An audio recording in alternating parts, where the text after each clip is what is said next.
मुझे नहीं लगता कि इस दुनिया के अंदर इससे बड़ा कोई दुख होगा जहां पे एक बाप सुप्रीम कोर्ट से अपने बेटे की मौत की भीख मांग रहा है। एक लड़का है जिसका नाम है हरीश।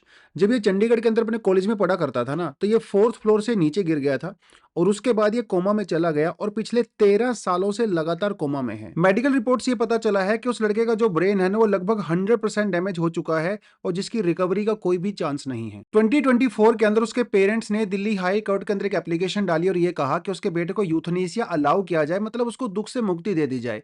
लेकिन दिल्ली हाई कोर्ट ने इस एप्लीकेशन को रिजेक्ट कर दिया। कोर्ट ने यह कहा कि अगर पेरेंट्स की रिक्वेस्ट पे हम लोग यूथनेसिया अलाउ करते हैं ना, तो ये एक्टिव यूथनेसिया हो जाएगा, जो कि इंडिया के अंदर लीगल नहीं है। 2018 के अंदर सुप्रीम कोर्ट ये साफ साफ कह चुका है कि अगर कोई पेरेंट्स टर्मिनली इल है, मतलब उसके ठीक होने के चांसेस 0% है, तो उस केस में हम लोग पैसिव यूथनेसिया अलाउ कर सकते हैं। कोर्ट ने यह भी कहा कि जो हमारा आर्टिकल 21 है ना, जो कि हमारा फंडामेंटल राइट भी है, ये राइट टू लाइफ की बात तो करता ही है, उसके साथ right to die with dignity की बात भी करता है। मतलब हर इंसान को डिग्निटी के साथ मरने का भी अधिकार है।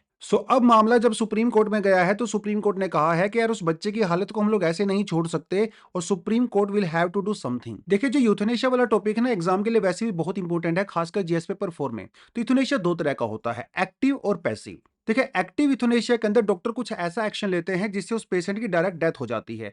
मतलब इसके अंदर कोई ऐसा पॉइजन का या जहर का इंजेक्शन दिया जा सकता है, ड्रग ओवरडोज भी की जा सकती है। मतलब एक्टिव यूथनेशिया के अंदर जो इंटेंशन होती है ना, वो उस पर्सन की लाइफ को एंड करने की होती है। अच्छा, कई सारी कंट्री के अंदर अलाउड भी है, जैसे कनाडा, बेल्जियम और नेदरलैंड में। अच्छा, पैसिव यूथनेशिया थोड़ा अलग होता है। इसके अंदर पेशेंट को उसकी नेचुरल डेथ मरने दिया जाता है। मतलब अगर पेशेंट की कंडीशन ऐसी होती है कि उसके रिकवर होने के चांसेस 0% होते हैं, तो उसको जो लाइफ सपोर्ट सिस्टम होता है ना, उसको विड्रॉ यानी कि उसको हटा लिया जाता है, जैसे उसके वेंटिलेटर को स्विच ऑफ कर दिया जाता है। सो पैसिव यूथनेशिया के अंदर इंटेंशन उस पेशेंट को मारना नहीं होता है, बल्कि उसको उसके दुख से, सफरिंग से छुटकारा दिलाना होता है। तो यूथनेशिया का इंडिया के अंदर लीगल स्टेटस क्या है? देखिए, इंडिया के अंदर जो एक्टिव यूथनेशिया है ना, वो पूरी तरह से इलीगल है और हमारे जो आईपीसी है उसके अंदर इसको कल्पेबल होमिसाइड माना गया है। पैसिव यूथनेशिया इंडिया के अंदर अलाउड है और हमारे यहाँ पे दो केस आते हैं।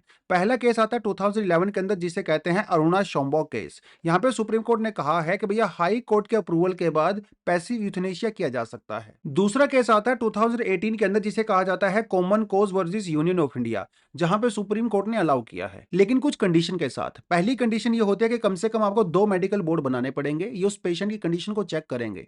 उनको अगर लगता है कि इसके रिकवरी के चांसेस 0% होते हैं, उसके बाद जुडिशियल मैजिस्ट्रेट उसको वेरीफाई करेंगे और उसके बाद उसको पैसिव यूथनेशिया दिया जा सकता है। इस जजमेंट के अंदर ना एक कॉन्सेप्ट इंट्रोड्यूस किया गया जिसे कहते हैं लिविंग विल। इसका मतलब क्या होता है, ये आपको डिस्क्रिप्शन में मिल जाएगा और आपको कमेंट सेक्शन में भी मिल जाएगा।